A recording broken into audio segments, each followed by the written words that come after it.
Welcome into the Rebound. I am Robyn Brown alongside men's basketball beat reporter Dacey at the People's United Center, where Quinnipiac edged Fairfield out 80-78. Now, Chris, Baker Dunleavy alluded to this in the post-game press conference about the veteran leadership of this team. What are your thoughts so far? The veteran leadership of the team. I look at the core three guys. That's Cam Young, Aaron Robinson, and Abdoulaye Bundu. Now, let's start with Cam Young. He does it with his scoring. Today he scored 20 points, but today he showed a little bit more of his game. He got 5 assists. So he's the glue. He's gonna lead the offense there. Now let's look at Aaron Robinson. He comes off the bench. He's a six-man type player.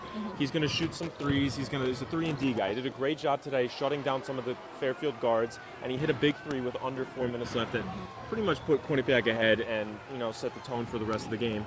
That being the end of the game. And now I look at Bundu. He's been stepping in for the injured Kevin Marfo. He's been doing a wonderful job there. Whether it be taking charges, getting rebounds, or getting the timely layup, he's just been a great leader and an emotional leader for this team. Abdoulaye Bundu has stepped up big time in the absence of Marfo. Now, Chris, this team has been excellent from long range, averaging 10.1 threes per game, which ranks them #1 in the MAC. What are your thoughts on their defensive perceptions? Well, very tough test for their defense today. Fairfield is a great offensive team when it comes to moving the ball and off-ball movement. They did lose Tyler Nelson, their senior from last year, who led their team in scoring and was a terrific scorer in the MAC. You saw that in the MAC tournament when they beat them last year and almost went on to win the championship. But for Quinnipiac, their defense was put to test, like I said, by all these European players that Fairfield has. Fairfield's coach, Sidney Johnson, played in Italy, so he has that European background, and he brings it here to Fairfield. Like I said, a lot of off-ball movement, off-cutting, and it was a struggle the entire game for Quinnipiac. Obviously, Fairfield's getting a lot of outside shots. They're getting their way inside by off-ball cutting, like I said, but they were making adjustments throughout the game, and by the end of the game, they had a beat on their offense, and it proved to be the difference at the end of the game. They were stringing together stops, and ultimately they got the W at the end.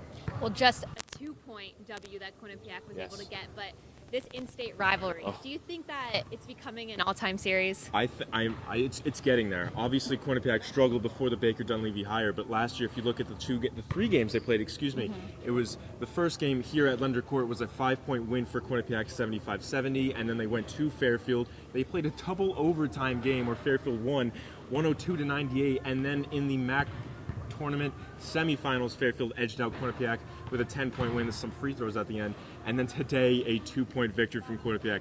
It's just every time these two meet, it's just a great game. It's a 30-minute drive, so obviously it's that in-state rivalry that everyone talks about, but this is becoming a big rivalry in the MAC. You always talk about the Jersey schools in the MAC, how they have a rivalry. They have a lot of pride on the line. The state of Connecticut, there's some good basketball right now, and UConn's on the way up, but Quinnipiac, Fairfield, this rivalry is turning into something special, and part 2's coming up at Fairfield next. I cannot wait for that game. Well, that is our coverage today from the People's United Center. For Dacey, I'm Robyn Brown. Have a good night.